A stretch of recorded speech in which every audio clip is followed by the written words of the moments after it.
আসসালামু আলাইকুম। ছাদ বাগানের টবে ভুট্টা লাগানো হয়েছে। তো কিছু ভুট্টাতে আসলে এই যে ফ্লাওয়ারিং করার পরে মেল ফিমেল ফ্লাওয়ারিং করার পরে যে এটার নাম কব। কবের মধ্যে কিছু বীজ হয়েছে। তা আমরা চেষ্টা করব যে এটাকে আসলে বেবি কর্ন হিসেবে খাওয়ার জন্য।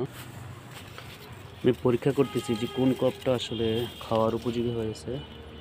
তো এগুলো আসলে এখনও যে ফ্লাওয়ারিং অবস্থায় আছে, যে সিল্কগুলো এখনও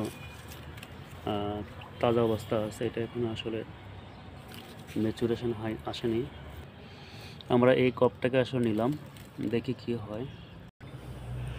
মোটামুটি হয়েছে।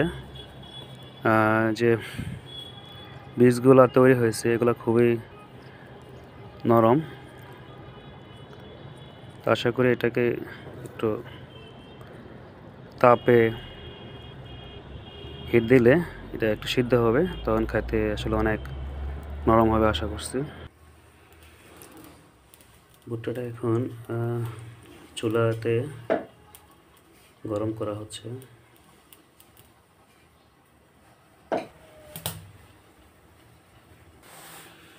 আমরা পর্যায়ক্রমে এটাকে হিট করব, উল্টিয়ে নেব।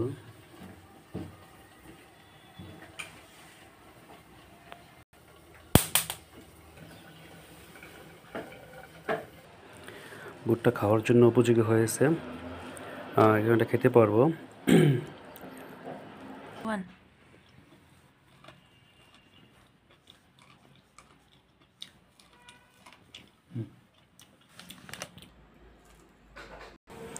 এটা আসলে খেতে খুবই টেস্টি, আমার খুব ভালোই লাগলো।